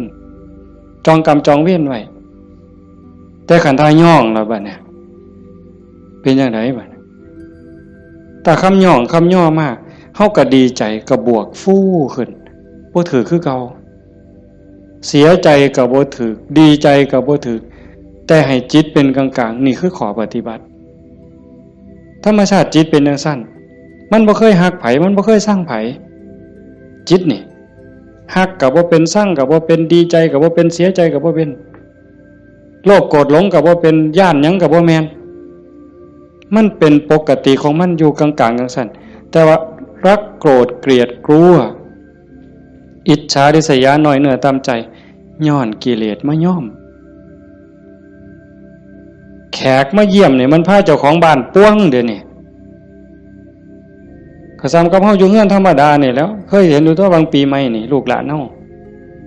อยู่เฮือนธรรมดากับพ่ออยู่บัดหมู่มาชวนกินเหล้ามันก็เมาอยู่เฮือนเฮานั่นแหล้วเป็นจังได๋ซั่นพาเจ้าของบ้านป้วงเลยให้เฮารักษาใจเจ้าของให้เป็นปกติเฮาบ่พึงปฏิบัติเพื่อสิ่งนี้เด้โยมตาเห็นก็ให้รักษาใจไว้ปกติหูได้ยินก็รักษาใจไว้ให้เป็นปกติจมูกได้กลิ่นหอมเหม็นก็ปกติลิ้นได้รสก็ปกติแซ่บบ่แซ่บนัวบ่นัวก็ปกติคันมันสิเติมก็เติมไปที่ละน้ำปลานั่นสิเติมเกลือก็เติมไปที่แต่อย่าไปคิดสร้างแม่ครัวอย่าไปจมให้เขาหนาวร้อนมันหนาวมากก็แม่นว่าสิทนกรรมฐานนี่บอกว่าให้ปล่อยว่างหนาวก็สิเสืออยู่ซื่อๆบ่ห่มมันดอกผ้านี่ก็มันก็แล้วแต่ว่าธรรมชาติมันก็ให้ห่มแต่ว่าก็อย่าทุกข์อย่าเดือดร้อนรักษาใจเป็นปกติคันบ่จังซั่นนี่คนมันติดชั่วก็ติดได้ไม่ออกดีก็ติดชั่วก็ติดแม่นบ่หมู่เจ้าว่าเมื่อไผสิเถียงสมมุติว่าตาเนี่ยมันก็บ่แม่นว่ามันสิมักแต่ของถูกใจมันเด้เพราะมันได้สิถูกตาแล้วมักเบิ่งได้สมมุติว่าเห็นผู้สาวเห็นผู้บ่าวเห็นคนงามที่เฮาพอใจบ่แม่นเฮาสิเบิ่งแต่คนที่เฮาพอใจเด้เข้าเดียวก็เหลียวเบิ่งก็ดีใจโอ้ยงามเนาะโอ้ยพอใจเนาะบ่แม่นแต่จังซั่นอันคนผู้เฮาสร้างนี่แม่ออกเคยเป็นบ่ว่าจะเป็นกูสร้างปานตาสิแตกเพิ่นว่าสร้างปานตาสิแตกแต่ว่าแม่นเบิ่งบ่เศร้าแนวเคยเป็นบ่หมู่เจ้าบ้าหือดีซั่นคำนั้นเป็นตาสร้างกูบ่อยากเห็นก็อย่าไปเบิ่งอีกติล่ะเพียงจังเบิ่งบ่เศร้าซั่นเห็นบ่นี่คือมันโง่อาตมาผู้หนึ่งล่ะโง่แนวเนี้ยผู้ใดเศร้าโง่เนี่ยสาธุนำเด้อว่ามันเป็นตาสร้างยังไปเหลียวเบิ่งดูอยู่เอาดังบัดนี้ทั้งจมูกเนี่ยกับมันเราคนมักหอมติดหอมอย่างเดียวได้ไม่ออก ผู้เจ้าเป็นบ่ติดเหม็นไหมปลาแดกไหมปลาแดกเหม็นนี่ฮะว่าปลาแดกหอมเนี่ยตำบักฮวงคือสีแสบเปล่าวะนักกับไปกว่านั้นเล็บตีนสักโอ้ยบ้าคือดีกิ่มเล็บตีนสักออกมาเหม็นแทนที่สิทิมนะดมเว้ยดมตัวนึงกับบ่ว่าเด้ดมเธอสองอ่ะหมดแล้วแงกหน้าแงกหลังมีผู้เห็นกูบ่นอเพิ่นว่าลี่ดมเลยน่ะเมืองอุบลเป็นเลยวะน่าจะเป็นแต่ศรีสะเกษเอาไว้โอ้ยแทนที่สิเอาถิ่มเนาะแต่ว่าแงกหน้าแงกหลังเทื่อที่3ที่4บ่มีคนเห็นดมอีกสักเทื่อก่อนจังถิ่มนั่นใส่ว่ามาของหอมว่างจิตเป็นกลางบ่ได้นี่สติปัญญามันบ่พอเห็นบ่อย่าว่าแต่แสบบ่แสบเลยนัวบ่นัวเลยสัมผัสคือกันเย็นห่อนอ่อนแข็งใจคือกันเนี่ยมันบ่ดีคิดแล้วเฮ็ดเจ้าของเป็นทุกข์คิดพ่อเฮ็ดเจ้าของห้องไห้น้ำตาหลั่งน้ำตาไหลก็ยังมีโอกาสนอนมือกายหน้าผากคิดฮอดแล้วก็น้ำตาไหลสะอื้นอยู่ผู้เดียวบ้าคักๆเนี่ยเด้คนเนี่ยก็เนี่ยมันถูกใจเจ้าของก็นอนคิดเห็นแล้วก็หัวยุ่มอยู่ผู้เดียวพลิกไปพลิกมาจนเก็บไปฝันนะเว้ยนี่คือจิตมันฝึกบ่ทันใดไม่ออกโยมพอออกเพิ่นพาเฮาเฮ็ดงานปฏิบัติธรรมเสียเวลาย่อมสละสถานที่เงินทองพร้อมเพื่อเอาบุญให้เจ้าของส่วนหนึ่งแล้วก็เพื่อยกระดับจิตใจเจ้าของส่วนหนึ่งแล้วก็เห็นว่าทุกคนคือพี่คือน้องป่วนรวมทุกข์เกิดแก่เจ็บตายทุกคนเคยเป็นพี่เป็นน้องเป็นญาติสายโลหิตเป็นสามีภรรยากันมานับภพนับชาติบ่ถ้วนชาตินี้ชีวิตนี้ได้เข้าใจในหลักธรรมคำสอนของพระพุทธองค์กหวังให้เกิดประโยชน์สูงสุดส่วนหนึ่งเราก็ฉลาดบักคักถ้ามาเสือสู่คนที่นั่งอยู่นี่แบ่งบุญเล่าเด้เรากินเปอร์เซ็นต์หมู่เจ้าได้เนี่ย เป็นพ่อค้าสำนะหัวพ่อค้ายังมีอยู่นี่แม้แต่เฮ็ดบุญเนี่ยถ้าเบิ่งมืออื่นทราบบัดสิเมื่อเนี่ยบัดสิเมื่อนี่จากโอ้ยอนุโมทนาสาธุเด้อนำพ่อใหญ่เด้อพ่อใหญ่ก็สาธุเอาหมดให้เจ้าได้บุญหลายๆจะแม่นอ่อนซ่อนเจ้าเห็นบ่เปอร์เซ็นต์ที่เราได้นำหมู่เจ้าเนี่ย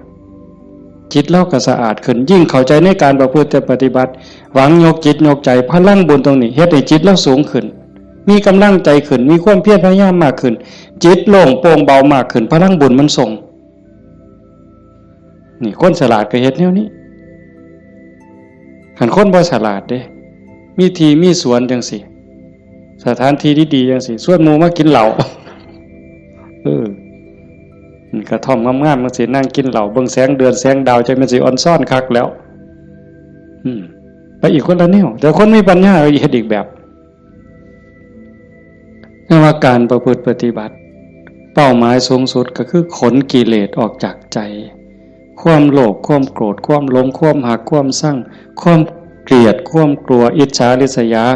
อาฆาตพยาบาทจองเวรหน่อยเหนือตำใจโยมสังเกตใจเจ้าของให้มันเห็นขันบ่เห็นตรงนี้ก็ง่มอีกโดนเติบได้กิเลสมันเกิดอยู่ใจเนี่ยคุณธรรมก็เกิดอยู่ใจเนี่ยนรกก็อยู่ใจสวรรค์ก็อยู่ใจเนี่ยเฮาสิให้อีหยังเกิดมันเกิดได้เทื่อละอย่างไม่ออกความโลภความโกรธความหลงอิจฉาริษยาอาฆาตพยาบาทจองเวรหน่อยเหนือตามใจหักสั่งเกิดในใจเขาเกิดได้เทื่อละอย่างซ้ำกับตะเว้นขึ้นแจ้งมืดจักไปใสบัดยามตะเว้นตกดินความมืดจักมาแต่ใสความแจ้งจักไปใส ย่ามเฮาดีใจนี่ความเสียใจจักไปใส่มิดอ้อยซอยย่ามเฮาสร้างขึ้นมาฮักกับมดอ้อยซอยผัวเจ้าของนี่แล้วเคยเป็นบ่ผัวเจ้าของเมียเจ้าของนี่ฮักปานสิกลืนกินแพงกับแพงแต่บัดย่ามสร้างมาแล้วบ่โธ่ฮักจักไปใส่จนขากันตายแล้วเว้ยเห็นบ่อยู่น้ำกันจังสิบัดเป็นตาฮักเกินมากกับเป็นตาฮักบัดเป็นตาสร้างกับเป็นตาสร้างจังว่าใจเฮามันได้เกิดขึ้นได้เทื่อละอย่างเทื่อละอย่างแล้วเฮาใส่อีหยังเกิดขึ้นกับใจเฮาบัดนี้ผู้มีธรรมก็อยากให้ความดีเกิดความดีใจความภูมิใจจิตที่มีเมตตาต่อกันหวังดีต่อกันอนุโมทนายินดีนำในเมื่อผู้อื่นเขาได้ดียามเมื่อคนอื่นเขาทุกข์ยากลำบากซอยเหลือบ่ได้ก็ให้มีอุเบกขาให้ถือว่าเป็นกรรมของสัตว์พอซอยเหลือได้ก็ซอยเหลือคันเฮาจอบเบิ่งจังซี่ใจเฮามีอีหยังเกิดขึ้นปั๊บก็ฮู้จักคืออาตมาบอกตอนกลางๆนั่นว่าคิดปั๊บฮู้ปั๊บคิดปั๊บฮู้ปั๊บอันคือเฮ็ดให้มันว่างแต่คันเฮาจอบเบิ่งมันมีอีหยังเกิดขึ้นก็ฮู้ให้มันเป็นเรื่องบ่ดีบ่งามก็บ่ทรงบ่บวกบ่ทรงมันต่อบ่ร่วมคิดกับมันบ่ร่วมขบวนการกับมันเฮาจะเห็นซ่อมเบิ่งกันจากฮู้ว่าเจ้าของเป็นคนแนวใดก็จอบเบิ่งใจเจ้าของนี่เป็นคนขี้อิจฉาบ่เป็นคนขี้โลภบ่เป็นคนขี้โกรธบ่เป็นคนขี้น้อยใจบ่ญาติโยมต้องซ่อมเจ้าของด้วยบัดนี้ผู้เฮ็ดมาแล้วก็สาธุผู้บ่ทันเคยเฮ็ดก็ลองสังเกตเวลามันบ่พอโยมประเด็นสุดท้ายสิเว้านำเนี่ยเวลาของชีวิตเฮาเหลือน้อยผู้บางคนเข้าวัดมา10 ปี20 ปี30 ปี40 ปีผู้บางคนหลายกว่านั้นลองเบิ่งบัดเทียบเบิ่งวันเวลาที่เฮาเข้าวัดเข้าว่าปฏิบัตินำครูบาอาจารย์นับเงินทำบุญกันหลายแสนลองเบิ่งเด้นับเงินที่เฮาบริจาคทำบุญหน่อยแน่หลายแน่นี่เวลา20 30 40 ปีนี่มันเป็นแสนแล้วคันบริจาคเทื่อละ100เทื่อละ20เนี่ยเข้าหมดจักเหล้าตั้งแต่ใส่บาตรตั้งแต่ไปจังหันจังเพ่นเข้าเฮาหมดจักเหล้าเอาผ้าเอาสาดเอาหมอนถวายวัดหมดไปหลายปานใดคันเว้าถึงแง่เป็นบุญแง่ความภูมิใจนี่โยมก็ภูมิใจบ่คักเอาตัวนี้มาเป็นปีติจูงจิตให้เกิดความสงบก็ยังได้เป็นบุญได้เป็นจาคานุสติเนี่ยนำพาจิตไปสู่ความสงบได้อันนี้คือแง่ของบุญก็เป็นที่เพิ่งให้จิตให้ใจอย่างมหาศาลเลยล่ะไปแต่คันว่าถึงแง่ของการพัฒนาเป้าหมายของพุทธศาสนาในขณะที่เสียเงินไปหลายแสนแล้วหมดเงินไปหลายแสนแล้วหมดเข้าไปหลายเหล่าแล้วยกใจขึ้นบ่ใจเฮายกขึ้นได้ส่ำใดความโลภลดลงจักหน่อยบ่ความโกรธลดลงจักหน่อยบ่ความแข็งดีแข็งเด่นลดลงจักหน่อยบ่หือไปวัดแห่งแต่ไปผิดกันอยู่วัดขาดทุนได้นี่ครูบาอาจารย์มีสื่อมีเสียงลังเทื่อก็สิไปญาติกันเป็นที่หนึ่งมันมีอยู่เรื่อยเห็นอยู่หลายหม่องโดยเฉพาะโยมฝ่ายอุบาสิกาเฮ็ดหยังก็อยากถวายหลวงพ่ออยากให้หลวงพ่อฉันของเจ้าของใส่ของเจ้าของผู้นี้เฮ็ดอยู่แล้วมีผู้ใหม่มามีการแข่งกันขาดทุนนี่ตัวนี้คือขาดทุนลอดพื้นบ่แม่นขาดทุนธรรมดากิเลสมันบ่ได้ยอมเฮาเด้ไม่ออกสังเกตเด้อย่าเชื่ออาตมานำ แม่ได้พระเถอะเพราะฉะนั้นหลวงปู่ชาบ่ได้ถีบพระดอกเนาะได้เป็นหนวดหลวงปู่แล้วว่าเจ้าของคักหลวงปู่เพิ่นฮู้จักความคือเลยถีบเลยหงายหลังตึงยังจังได้คิดเห็นบ่นี่คือครูบาอาจารย์เพิ่นสอนให้เห็นจิตตัวนี้โยมคันบ่เห็นจิตตัวนี้นี่ง่วมซ่าไปอีกโดนเติบเยจิตตังสัญญเมสันติโมขันติมานะพันธนาถ้าบุคคลใดจะพึงตามดูจิตบุคคลผู้นั้นจะพ้นจากบ่วงแห่งมารคันเห็นใจตัวนี้นี่เขาต้องการความสะอาดแม่นบ่ต้องการความสะอาดต้องการความบริสุทธิ์แห่งจิตแห่งใจเนี่ยมันจะเห็นคันบ่จังซั่นเข้าข้างเจ้าของเสยเด้มันมาที่หลังมันสิมาใหญ่กว่าเฮาได้จังใดมันสิมาเป็นที่หนึ่งได้จังใดผิดกันวัดแตกเว้ยมีเด้แนวนี้ก็ได้ขาดทุนเสียเงินเสียทองหาคืนใหม่ได้เด้หาเงินแสนเฮาก็ยังมีโอกาสสิหาพ่อโยมหาเงินล้านยังมีโอกาสสิหาพ่อเสียยังก็เสียได้แต่ว่าคันเสียเวลาเนี่ยเสียเลยเด้เสียเลยมีเงิน100 ล้านซื้อนาทีที่ผ่านไปกลับมาบ่ได้ซื้อนาฬิกาเลื่อนละแสนเลื่อนละล้านน่ะซื้อได้แต่ซื้อเวลาวินาทีเดียวก็ซื้อบ่ได้เฮาหายใจเข้าหายใจออกตอนนี้หมดแล้วก็หมดเลยบ่กลับคืนมาอายุเฮาก็หมดไปความตายก็ใกล้เข้ามา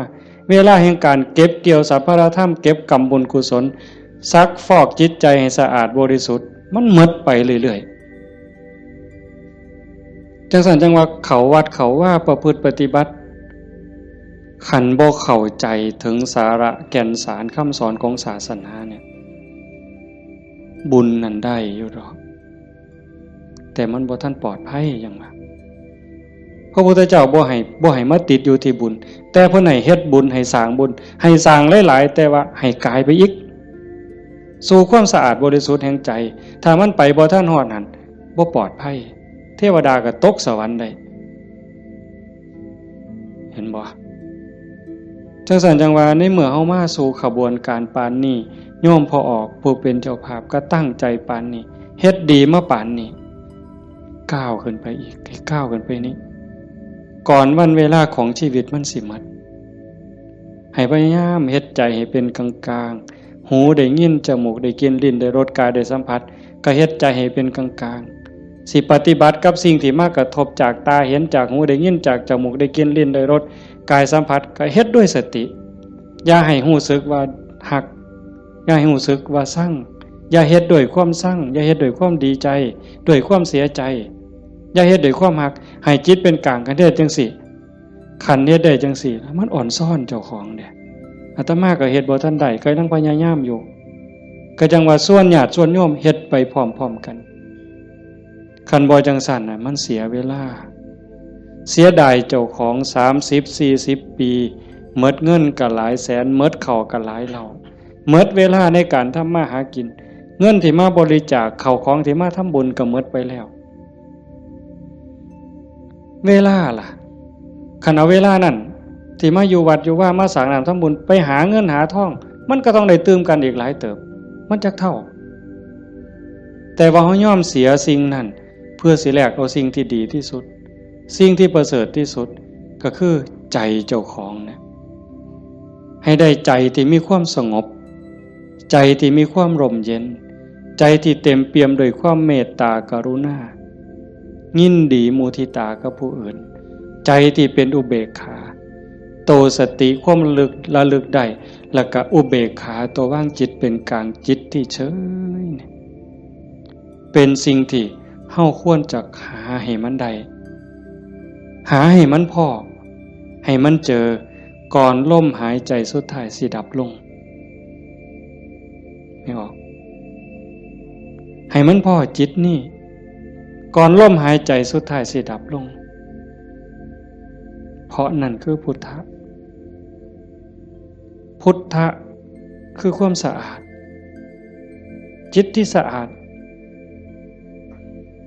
จิตที่สว่างจิตที่สงบ สะอาดจากหักจากสร้างจากดีใจจากเสียใจจากได้จากเสียจากบวกจากลบสว่างสวัยด้วยสติปัญญาหูเท่าท่านตามความเป็นจริงหักก็ตามสร้างก็ตามสรรเสริญนินทาก็ตามลาภยศสรรเสริญก็ตามสว่างตาโดยแสงไฟเพิ่นบอกสว่างใจโดยแสงธรรมบ่ยินดียินร้ายเห็นทุกสิ่งทุกอย่างเกิดขึ้นตั้งอยู่ดับไปอนิจจังทุกขังอนัตตากฎของแต่ละขอบงำสรรพสิ่งอยู่สะอาดสว่างสวัยโดยสติปัญญาสงบนิ่งจิตใจบ่กระเพื่อมด่ามากกับบ่กระเพื่อมย่องมากกับบ่กระเพื่อมนักแน่นคือกับหินจิตใจของพุทธะเป็นแบบนั้นสะอาดสว่างสงบหูเท่าท่านตื่นจากความลับไหลเบิกบานจากการที่เจ้าของบ่มีโทษตรงนี้เป็นวิชาการของพุทธศาสนาเป็นหลักที่ชาวพุทธต้องปฏิบัติอันสิไปอ่อนว่อนบวงสรวงสวดแล้วก็ขอสวดแล้วก็ขอขันมันได้ซ้ำนั้นมันก็สิดีอยู่ขันมันได้พระพุทธเจ้ากับพระเฮ็ดแต่ตรงนี้ที่พระพุทธองค์สอนสลบจักเถื่อกลัวสิเป็นพระพุทธเจ้าหลวงปู่ชาลำบากปานใดอาตมาเคยอ่านพอเนาะว่าสิขึ้นไปอยู่เทิงผู้ว่าบ่อยากหยุ่งบ่อยากยากนำการมาหาบิณฑบาตไปอยู่เทิงผู้ก็ว่าสิเหี่ยวกินพุ่นเนาะเหี่ยวฉันพุ่นเนาะฝึกซ้อมจนปานนั้นบัดเป็นไข้เป็นหนาวไปอยู่กลางป่าก็บ่อยากให้ผู้พี่น้องยากนำก็ซ้อมมันสิใจขาดยามใดสิจูดไปสุดที่ถิ่มเพิ่นว่าบ่ได้ยินเสียงกวงห้องหลวงปู่เพิ่นปัญญาหลายดีเนาะแต่มากก็จังได๋ดอกมื้อนึงไปอยู่อยู่วัดวัง 2-3 มื้อล่ะก็เปิดวิทยุฟังหลวงปู่เพิ่นเทศน์แล้วว่าก็หัวอยู่ผู้เดียวจุจ่อๆสั่นๆนี่คำสอนหลวงปู่ซ่าอยู่กับเจ้าของนี่อยู่หูดังนี่เนาะอยู่กับขนตานี่ทักมุมจ่อๆธรรมะนี่โอ้จะเป็นปัญญาคักๆเพิ่นยังว่าโอปัญญิโกเป็นสิ่งที่ควรน้อมเข้ามาใส่ตนมันบ่อยู่ไสไม่ออกคันเวลามันสิเข้าใจมันสิฮู้เล็กๆน้อยๆนี่ดอกมันฮู้ในเจ้าของมันเห็นในเจ้าของนี่โอปัญญิโกเป็นสิ่งที่ควรน้อมเข้ามาใส่ตนคันน้อมเข้ามาใส่ตนนั่นเป็นคำสอนของพระพุทธเจ้าคันน้อมออกไปจักแม่นคำสอนไผบัดนี้คันไปอ่อนว่อนบวงสรวงเทวบุตรเทวดาอินทร์พรหมยมยักษ์พระเจ้าทั้งหลายนี่แล้วโลดแต่ว่าอาศัยการประพฤติปฏิบัติจังว่าการฟังเทศน์ฟังธรรมให้เป็นไปเพื่อความศรัทธาความเหลื่อมใสศรัทธาปาสาทะวิริยะความภาคเพียรพระพุทธศาสนาเพิ่นสอนเรื่องความภาคเพียรวิริเยนะทุกขมัจเจติ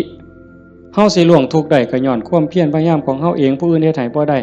คันเฮ็ดให้ได้มีผู้วิเศษผู้ศักดิ์สิทธิ์ครูบาอาจารย์เป่าให้เสกให้ผู้ใดสิเกินพระพุทธเจ้าพระออกว่าไผสิเกินพระพุทธเจ้าในโลกในจักรวาลเนี่ยคันมันเฮ็ดแทนได้ทำพิธีเฮ็ดให้ได้พระพุทธเจ้าเฮ็ดให้หมดเมื่อเช้าย่างบิณฑบาตหัวแต่ว่ามันก็หาเรื่องอยู่เลยปีชงเพิ่นว่าปีนี้ปีชงหยังชงกาแฟ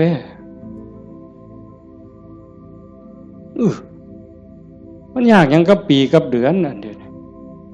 ปีชงเนี่ยเพิ่นนัดกันไปสวดมนต์สะเดาะเคราะห์มื้ออื่นทั้งศรีสะเกษพุ่น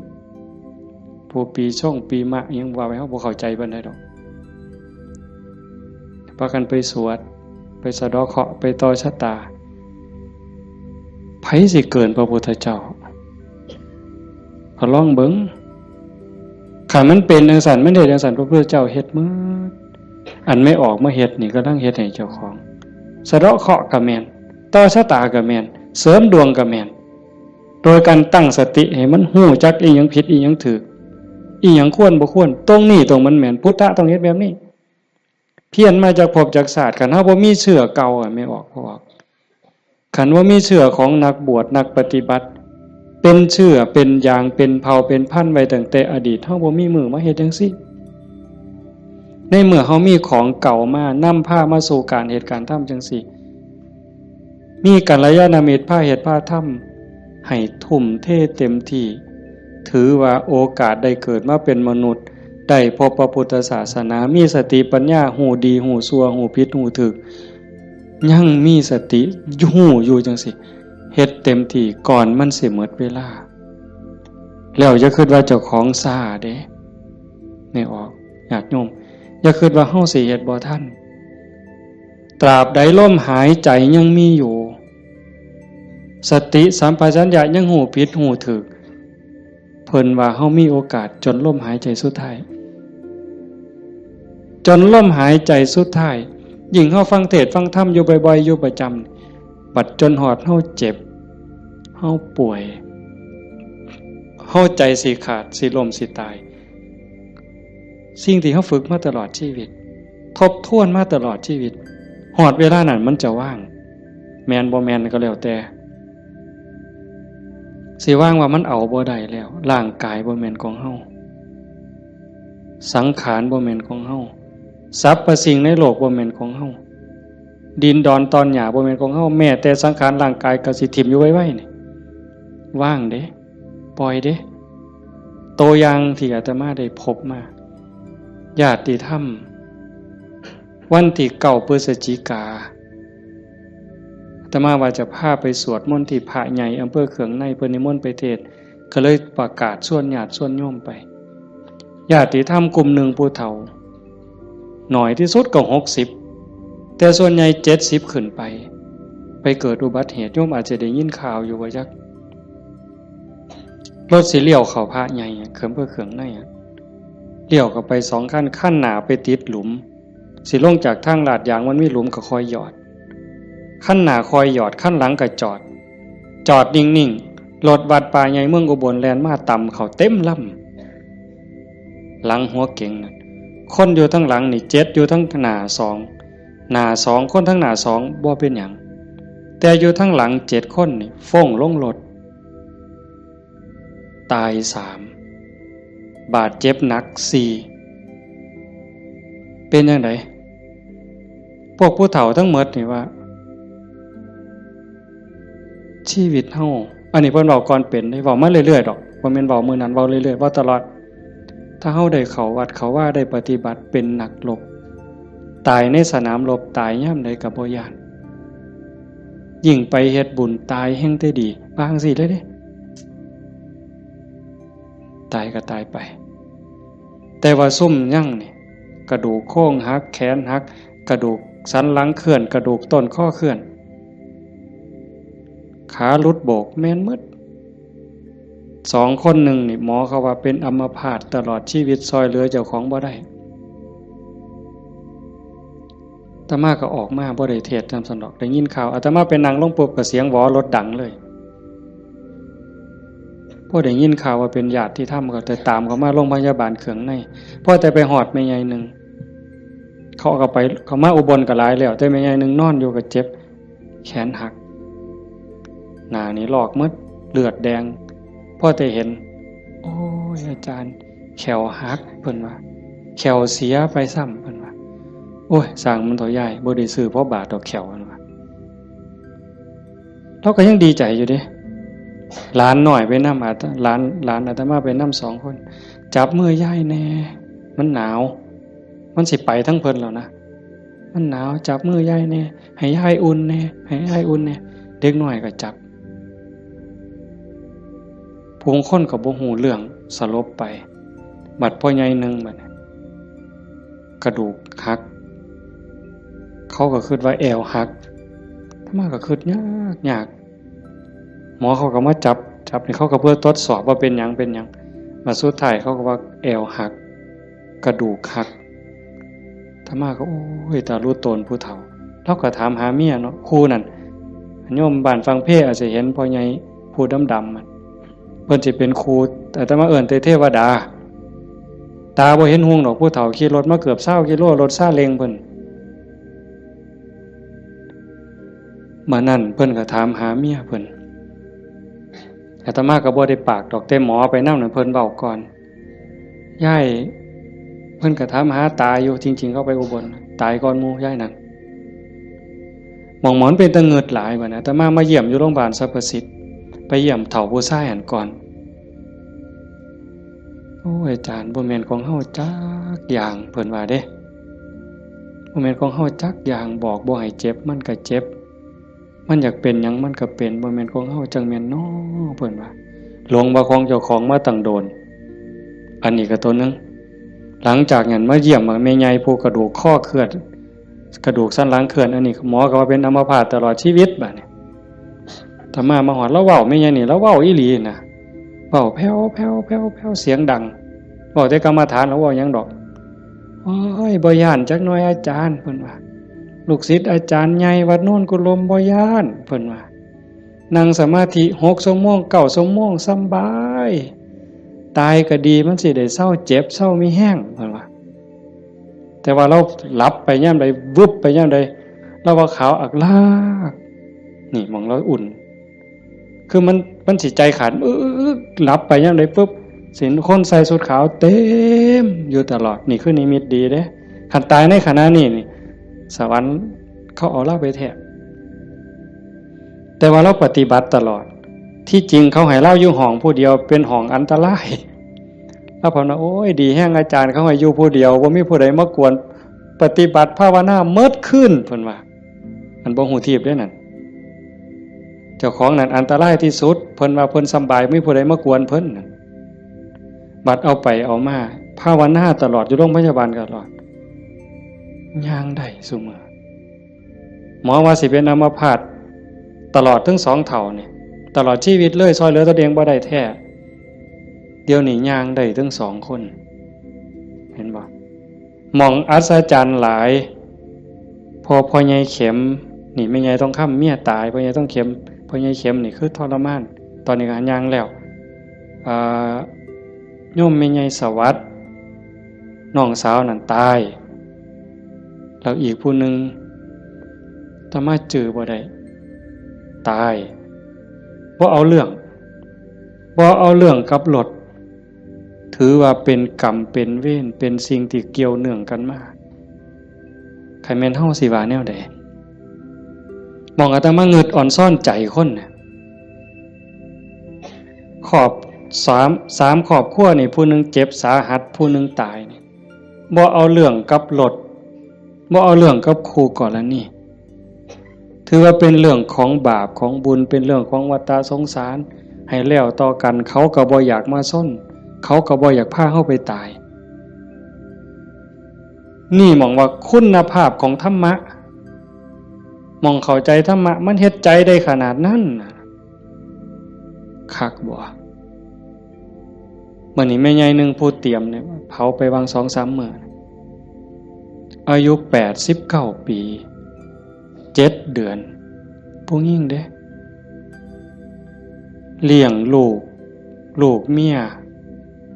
ยใหม่ผัวเพิ่นไปมีเมียใหม่เพิ่นบ่เครียดเมียใหม่ออกลูกเพิ่นเอามาเลี้ยงพร้อมเอาไม่ออกเฮ็ดได้บ่ นี่คือน้ำใจคนนะแม่ใหญ่นี่เราปฏิบัติธรรมอยู่นำครูบาอาจารย์มาตลอดลูกเราดีหมดทุกคนเป็นหมอ2เป็นครูผู้หนึ่งเป็นเจ้าหน้าก็มีอยู่2คนแต่ว่าหม่องอัศจรรย์คือเราปฏิบัติตลอดโยมไม่ออกสวดปาติโมกข์ได้ที่พระเพิ่นลงปาติโมกข์นี่แม่ใหญ่น่ะเราสวดได้อาตมาสวดบ่ได้หม่องเป็นตะเงิดหลายแต่ว่าเราตกศาลาเทื่อนึง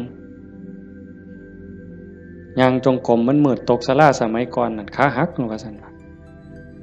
เห็นบ่บัดมืออาตมาสิไปเยี่ยมอาตมาไปเทศน์ฟังทั้งครูขันก็เลยว่าสิกายไปทางนั้นลูกชายเพิ่น ว่าบ้านอยู่ทั้งนั้นก็เลยพาไปเยี่ยม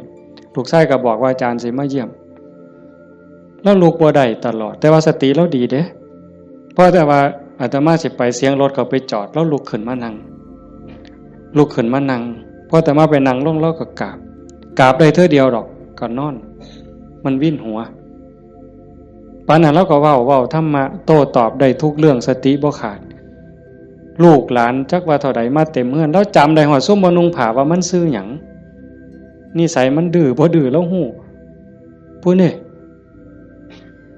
มองลูกหลานไว้ย่าย่ายอยู่อีกเด้อโอ้ยมันถูกมันยากบ่อยู่ดอกอยู่น้ำหลานอีกแน่อยู่โดนแล้วผู้นี่มัดมือสิใจขาดหลานผู้เรียนอยู่จุฬากำลังขึ้นรถลูกชายว่าย่าถ่าหลานเด้อหลานกำลังขึ้นรถโอ้ยถ่าบ่ถ่ามันก็บ่แม่นแม่วะแล้วว่าเป็นเรื่องของเพิ่นว่า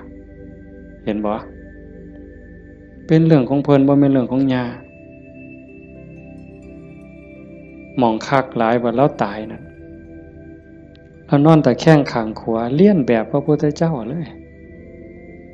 สติจำได้มือสิตายแล้วกินข้าว3เทื่อได้กินข้าวปกติเว้าได้ปกติเพียงแต่ว่านอนไปแล้วก็มาหลับเอาตอนมาดับไปตอนตี4คนตายลูกนี่เป็นหมอ2แล้วก็หลานเป็นหมออีกผู้นึงมันบ่เข้าในทฤษฎีอะโยมพวกนี้อยู่นำคนตายมาตลอดลูกหลานสาวอยู่ห้องชันสูตรพลิกศพพร้อมคนตายเขาพิสูจน์ว่ามันจะเย็นไม่ไงนี่แล้วอุ่นบัดเนี่ยตายไปแล้วจากตี4กว่าจนฮอด5 โมงเช้าเอาเขาลงแล้วยังอุ่นอยู่แต่เฮ็ดจังได๋บ่ได้เพิ่นก็ลูกชายเพิ่นก็โทรมาถามอาจารย์สิว่าแนวใดแต่มาเลยว่าบ่ต้องฉีดยาเด้อสิฟื้นหรือบ่ฟื้นเฮาบ่คิดดอกแต่ว่า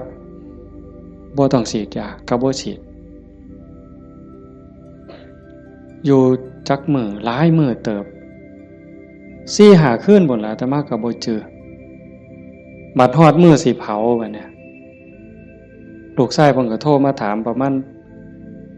3 โมงกว่าเนี่ยอาจารย์เฮ็ดจังได๋บัดเทื่อเปิดโลงออกมานี่หาแม่ยังอุ่นอยู่คือเก่าเนี่ยสิเฮ็ดแนวใดเพิ่นว่าโอ้ตมาก็บอกบ่ถูกดอกโยมไขเบิ่งซะก่อนว่าซั่นแต่ว่าใส่เพิ่นใส่ตู้โรงเย็นอยู่แต่มันเย็นทั้งหลังนั่นน่ะตมาก็เลยว่าเอากันจัก 4 โมงก็จังถอดปลั๊กออกเบิ่งเด้อถอดปลั๊กออกเบิ่ง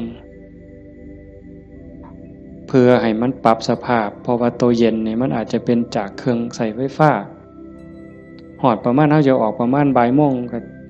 หากะลามันอุ่นมันยังอยู่ก็จังว่ากันอีกเทื่อนึงบัดสุดท้ายก็แม่นหมดอยู่ดอก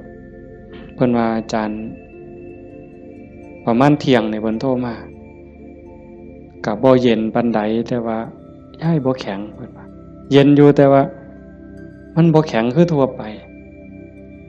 คันจังซี่ก็หมดไปตามธรรมชาติก็เฮ็ดไปเด้อคือที่เว้าให้โยมฟังนี่หมายความว่าอย่าให้เราปฏิบัติมาตลอดจิตใจเราดีเรางามบ่เคยด่าไผจักเทื่อลูกว่าลูกเมียใหม่เขาผัวก็อยู่นำเมียใหม่นี่เอาลูกมาเลี้ยงแล้วก็ป้อนข้าวทอกันนี่เลี้ยงซ่ากันป้อนปลาป้อนข้าวก็บ่ให้ลูกเจ้าของคำใหญ่กว่าเด้คำทอกันอาบน้ำให้ก็คือกันสอนก็คือกันฮักทอกันใจคนน่ะมันจังว่าคันมันได้ฝึกได้ฝนมันมีธรรมมันก็สุดยอดอยู่นี่โยมพ่อใหญ่พาเฮาประพฤติปฏิบัติเฮ็ดงานจังซี่เฮามาประพฤติปฏิบัติสูงสุดก็เพื่อยกจิตยกใจเด้อสรุปตรงนี้เด้อบุญนั่นเป็นของตายจังได๋เฮาก็ได้เต็มที่อยู่แล้วแต่สิ่งสำคัญน่ะให้ยกจิตยกใจเจ้าของให้มันสูงขึ้นจากอำนาจของความโลภความโกรธความหลงความอิจฉาริษยาอาฆาตพยาบาทจองเว้นน้อยเนื้อต่ำใจเฮาสิเอาชนะมันได้เฮาสิสูงขึ้นกว่าอำนาจของกิเลสได้ย้อนโยมสังเกตใจเจ้าของย่ามตาเห็นหูได้ยินจมูกได้กินลิ้นได้รสท่านเฝ้าไปเสือมันอย่าไปหักไปสร้างน้ำมันนิ่งแล้วสังเกตความรู้สึก สังเกตความคิดสังเกตความรู้สึกคันมันเอียงไปทั้งโลภหลายก็บอกว่าเจ้าของนั้นขี้โลภหลายอยู่คอยท่อนออกหัดบริจาคหัดแบ่งหัดปันคันมันโกรธหลายเห็นอันใดผิดหูผิดตาแล้วงุดงิดห้นหวยขึ้นเป็นตาสร้างขึ้นมาหูจากมันปรับแล้วก็หูจากเมตตาเขาก็คือเฮานั่นล่ะเขาบ่ทันหูเขาจึงเป็นจังซั่นหูจักให้อภัยฝึกไปคอยยกระดับดวงจิตขึ้นมาให้เข้าใจว่าพระพุทธเจ้าบ่ได้สอนให้เฮาทุกข์พระพุทธศาสนาสอนให้เฮาพ้นทุกข์โกรธก็คือทุกข์โลภก็คือทุกข์หลงก็คือทุกข์เป็นเหตุให้ทุกข์เฮาก็ต้องดับเหตุมันเฮ็ดให้จิตใจเป็นกลางๆฮักผู้อื่นคือฮักเจ้าของหวังดีต่อผู้อื่นคือหวังดีต่อเจ้าของนั่นจิตใจเฮาจะดีขึ้นงามขึ้นมื้อนี้สมควรแก่การเวลาใส่เวลามาหลายเติบชั่วโมงหนึ่งกับ40กว่านาทีเนาะสมควรแก่การเวลาท้ายที่สุดก็ขออนุโมทนาสาธุกับญาติโยมผู้เป็นเจ้าภาพผู้เป็นเจ้าของสถานที่และก็ญาติธรรมที่มาจากที่ไกลมาร่วมประพฤติปฏิบัติบำเพ็ญบุญบำเพ็ญกุศลยกระดับดวงจิตดวงใจของเจ้าของให้สูงขึ้นงามขึ้นท้ายที่สุดก็ขอรัตนะอ้างอิงเอาอำนาจแห่งคุณพระศรีรัตนตรัยคุณของพระพุทธเจ้าพระธรรมพระสงฆ์และอำนาจแห่งบุญกุศลคุณงามความดีที่มีทั้งหมดทั้งมวลในสากลและจักรวาลจงหลอมร่วมเป็นตบะเป็นเดชะเป็นพลวะปัจจัยอำนวยหนุนส่งให้ญาติโยมสุขสุขคนจงเป็นผู้แกล้วกล้าอาจหาญร่าเริงในการสร้างบุญสร้างกุศลสร้างคุณงามความดีให้ยิ่งขึ้นไปให้เป็นผู้เจริญงอกงามในจตุรพิธพรชัยคืออายุวันนะสุขภละปฏิภาณธรรมสารสมบัติให้เป็นผู้มีสัมมาทิฏฐิมีโอกาสประพฤติธรรมปฏิบัติธรรมให้ได้เข้าถึงธรรมที่บ่ท่านได้เข้าถึงได้หูแจ้งธรรมที่บ่ท่านได้หูแจ้งจนสามารถนำตนให้พ้นทุกข์ปรารถนาสิ่งหนึ่งประการใดหากเป็นไปโดยชอบประกอบโดยธรรมก็ขอให้ความหวังความปรารถนานั้นจงสำเร็จทุกประการมีความสุขกายสุขใจโดยทั่วกันทุกท่านทุกคนเทอญ